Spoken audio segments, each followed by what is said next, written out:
ସମସ୍ତଙ୍କୁ ମୋ ୟୁଟ୍ୟୁବ୍ ଚ୍ୟାନେଲରେ ସ୍ୱାଗତ।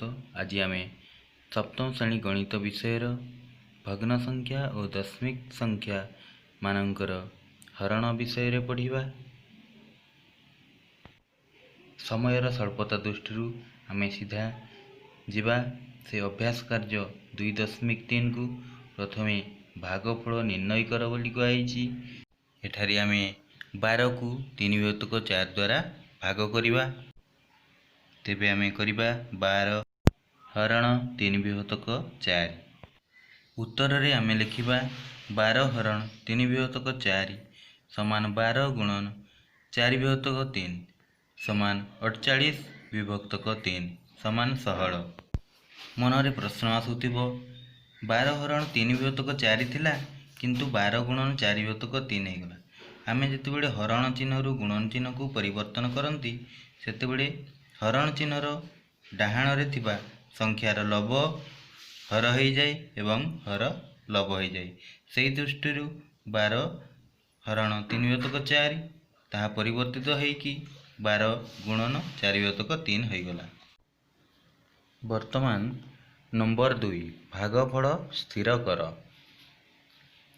3/7 ହରଣ 2।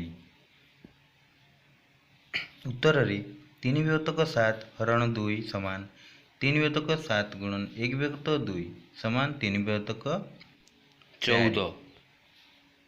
ଏଠାରେ ମଧ୍ୟ ସେହି ପରିବର୍ତ୍ତନ ଦେଖାଦେଲା।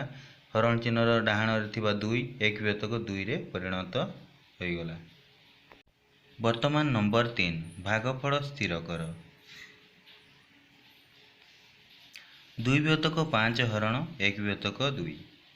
ଉତ୍ତରରେ 2/5 ହରଣ 1/2 ସମାନ 2/5 ଗୁଣନ 2/1 ସମାନ 4/5।